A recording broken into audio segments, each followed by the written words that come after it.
Hello বন্ধুরা, আমি আপনাদেরকে আজকে একটি ছোট্ট গল্প পড়ে শোনাবো। গল্পটির নাম মাসি পিসি। মানিক বন্দ্যোপাধ্যায় লিখেছেন। শেষ বেলায় খালে এখনো পুরো ভাটা, জল নেমে গিয়ে কাদা আর ভাঙ্গা ইট পাটকেল ওজনে ভারী আবর্জনা বেরিয়ে পড়েছে। কংক্রিটের পুলের কাছে খালের ধারে লাগানো শালটি থেকে খড় তোলা হচ্ছে পারে।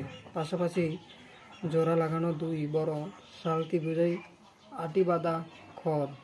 তিনজনের মাথায় জড়ে গিয়ে জমা হচ্ছে ওপরের মস্ত গাদা।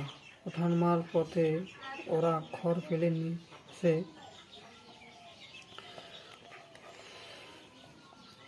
কাদায়। শালটি থেকে ওদের মাথায় খড় তুলে দিচ্ছে দুজন।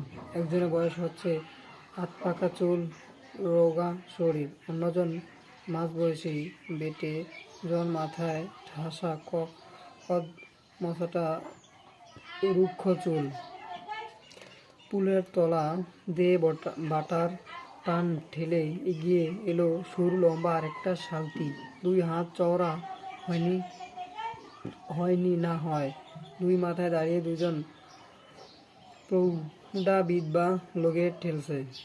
ময়লা মোটা থানের আঁচল দুজনই কোমরে বাঁধা। মাঝখানে খুঁটি হয়ে বসে আছে অল্প বয়সী একটি বউ। গায়ে জামা আছে, নকশা পাড়ের সস্তা সাদা শাড়ি, আচ্ছা তমতমে গড়ান গোলখোল মুখ। বন্ধুরা, আজকে এই পর্যন্ত, বাকিটি পরে শোনাবো। ধন্যবাদ সবাইকে।